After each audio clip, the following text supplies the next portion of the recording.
इन तस्वीरों से आप खुद अंदाज़ा लगा सकते हैं कि रामबन के अंदर कितना नुकसान हुआ है। आप सब बखूबी जानते हैं कि लगातार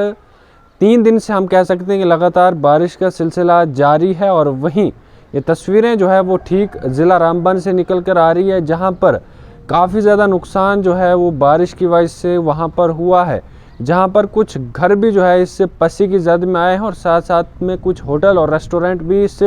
पस्सी की जद में आए हैं। और वहीं मैं आपको बताऊं कि कई गाड़ियां इस पस्सी के जो है वो दब चुकी हैं।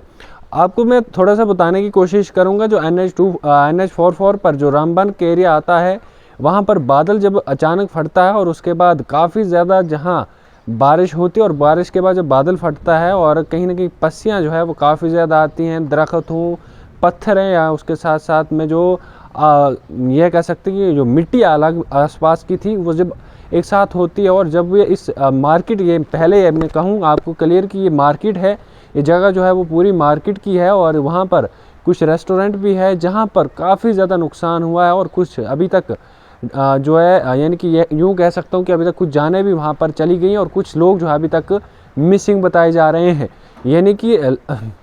कल रात को, जैसे भी कल दिन को मौसम बिल्कुल ठीक था, लेकिन वहीं 3 से 4 बजे के बाद मौसम में अचानक तब्दीली आई थी, और उसके बाद 4 बजे के बाद लगातार बारिश हो रही थी। और शाम की बात करूं तो शाम 10 बजे के बाद काफ़ी तेज़ जो है वो बारिश हो रही थी। उसके बाद अभी की बात करूं तो अभी भी बारिश जारी है, और वहीं की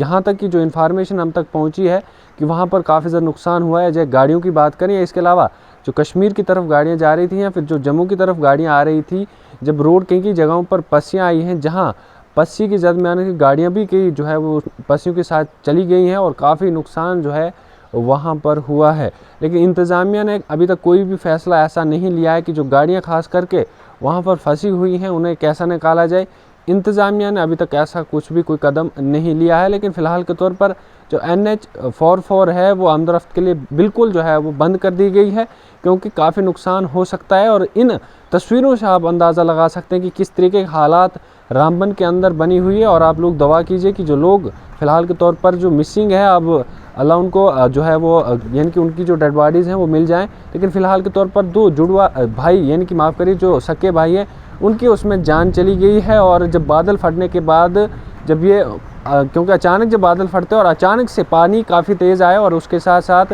यानी कि यूँ मान लीजिए कि जो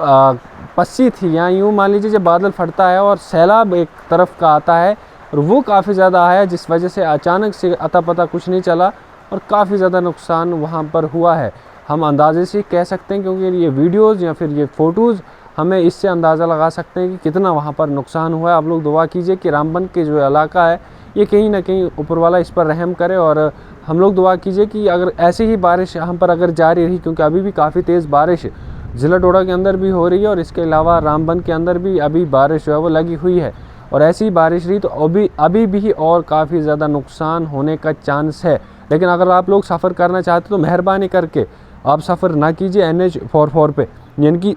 जम्मू श्रीनगर कौमी शाहरा पर आप लोग सफ़र ना कीजिए। हाँ, अगर आप जम्मू डोडा किश्तवाड़ जाना चाहते हैं या आना चाहते हैं, इस हाईवे पर आप सफ़र कर लीजिए, ये फ़िलहाल के तौर पर ओपन है। हाँ, अगर ज़्यादा ही बारिश रही तो हो सकता है यहाँ इस भी हाईवे बंद होने का चांस जो है वो बिल्कुल हो सकता है, क्योंकि पस्सियाँ आ सकती है नाशरी एरिया में। तो फ़िलहाल के तौर पर आप क्या कुछ कहेंगे, आपके एरिया में किस तरीके का माहौल है, यानी कि किस तरीके का अभी वेदर है? अपना कमेंट बॉक्स में ज़रूर अपनी राय रखिए।